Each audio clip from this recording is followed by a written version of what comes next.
Paddy, I feel like you're always a feature on the UK card, so does this one even feel any different because we're a bit closer to home, or is this just, hey, another UFC London just in a different place? No, yeah, you're right. It's we're in the north now, you know what I mean? We're not down south. It's on a 4-hour drive away to 40-minute drive from my house.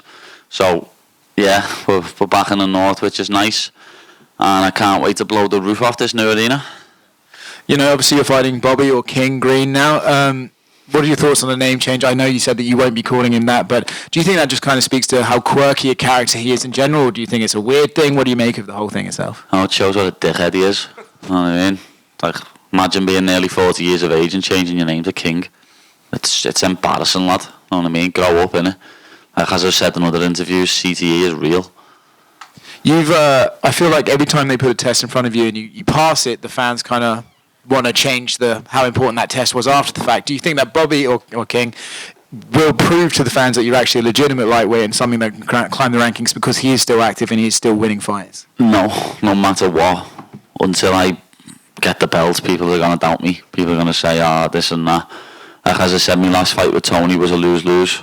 If I would have lost, it would have been, being beat by a washed-up Tony. I dominated the fight, but I only beat a washed-up Tony, and I couldn't even finish him. Know what I mean? That's just mad. You know, it's like, as I said, I can't win. Obviously, I just get on with it because I can't wait to prove people wrong here. Though, I've always seen, you'll never be ranked. He's not good enough to be ranked. And when I win this fight on Saturday night, I'm gonna be ranked. But as I say, even in me comments now, it's like, the UFC are giving him another has-been. Like, I can't win, lad, no matter what.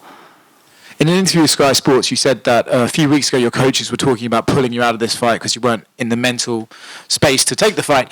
Did you know during that time that you weren't feeling it, or did when they have to tell you, hey, we don't think you're feeling it, that's when you started to realise? No, it was a bit of both, you know what I mean? I knew there was stuff going on externally, stuff going on in my head, and obviously when Paul said it to me, I was upset. I was not happy with him, I was angry, but obviously he's my coach, lad, and he's like my second dad, and he's only looking out for my best interest. But since that moment, like, I've had one of the best camps I've ever had. A couple of weeks out, like, as I say, 4, 5, 6 weeks out, I was thinking, oh my God, this is the worst camp of my life, and I'm going into arguably my toughest fight. But then the last couple of weeks has just been like quality, and I'm looking forward to getting in the octagon again and beating this idiot up. You know, I think everyone appreciates that you are open about this subject, right? But doing it at this point of fight week, you know, now that everyone, including me, is going to ask you about it, you're almost inviting pressure onto yourself by even being this open about it. Is it just something that you feel like you have to do, or is it something that helps you actually talking about it? Yeah, obviously getting it off my chest helps, but like, it was Ricky's anniversary 2 days ago, you know what I mean? So, been thinking about it a lot more, and it's been bad again lately.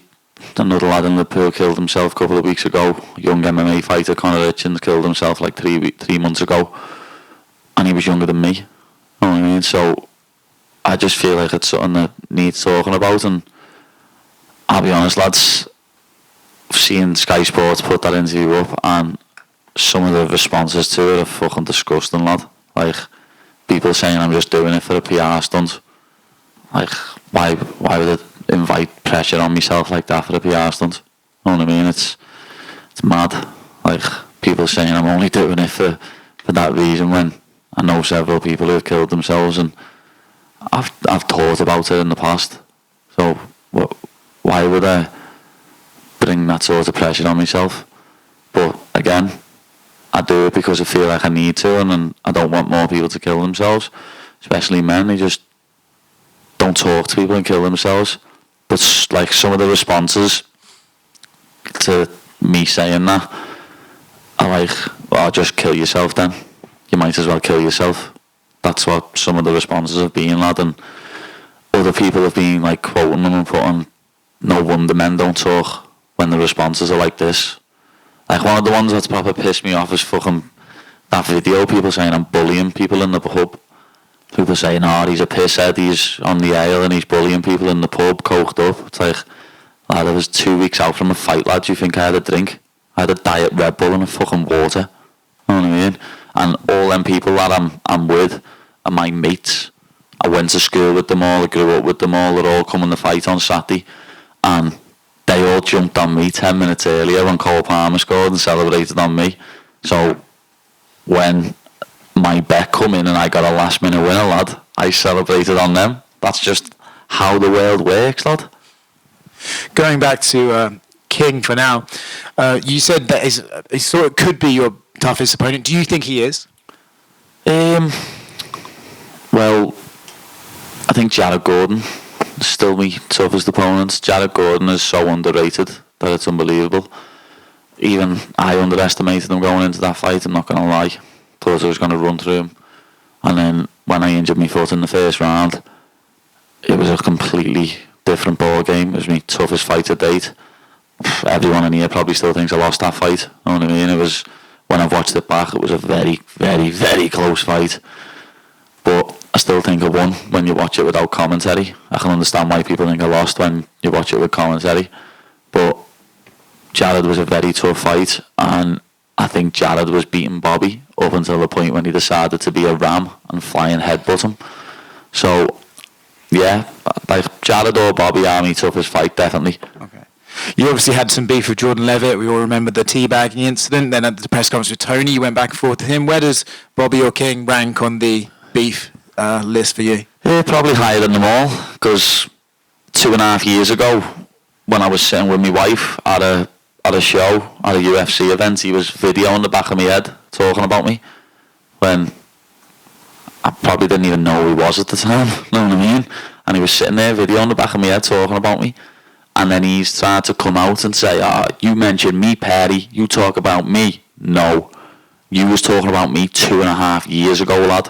You know what I mean? So don't try and spin the narrative now when you've been wanking over fighting me for 2.5 years. Going off of that, I think your phrase was, let's see if he has the balls to grapple me. Do you think he actually will try to shoot on you, or do you think he's, No, he knows better. But the funny thing about that, again, was people saying, he's scared to strike with him. That's why he's saying this, he's scared to strike. When no one want to come out and try and take his head off his fucking shoulders. But he done an Insta story saying, anyone can knock anyone out with a lucky punch, but you think you can do something what no one in the UFC has done? Let's find out and all that. I was like, sound, if you want to find out, hit the deck and grapple with me, let's see what happens, because I know I'll drown him. You also mentioned you don't think people give you the credit until you get the belt, but you also, revealed your contract situation is almost up with the UFC, so does that mean fans can maybe expect you to in the UFC some more if your goal is still the UFC belt? Why would I leave the UFC? You know what I mean? That got took so much out of context. Like every single thing I do, people spin a narrative on it and change it. You know what I mean? I can't go for this shit without people talking about it, lad, and spinning it, saying, he's shit on someone's face. You know what I mean? Nothing I do cannot be spun out of context, lad.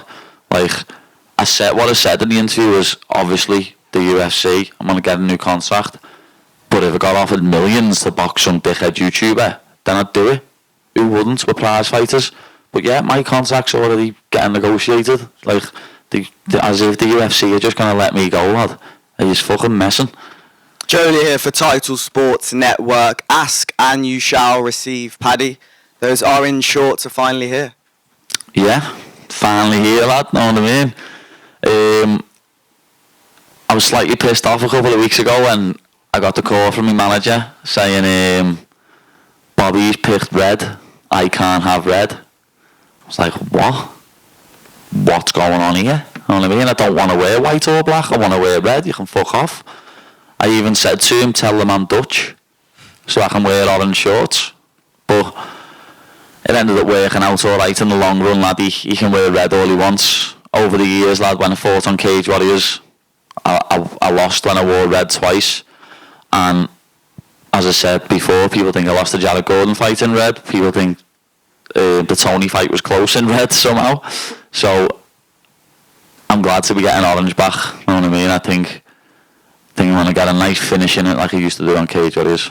Paddy, when you look at Bobby's fighting style, he's got very crisp boxing, but he likes to drop his hands, and we've seen him receive some bad knockouts due to that. Is that why you're so confident that you'll get a knockout against Bobby Green? Yeah, I think he's underestimating me striking. He's underestimating me power a lot. Like, I'll be honest, I didn't believe in my own power until like the last few months. Like, my boxing coach Chris, me coaches in the gym, Ellis, Paul, Adam, they've like said to me, and even my sparring partners and that have said to me like recently, lad, you don't realise how hard you hit. And the fact that he got knocked out last year, I think twice, or Dober might have been the year before, but Dober knocked him out, and then that terrible stoppage against Jalen Turner where he took so many unnecessary strikes. I just think he's chinny, you know what I mean? Like, he come back and he beat Jim Miller, yeah. Jim Miller's a grappler, and Jim Miller rocked him in the first round.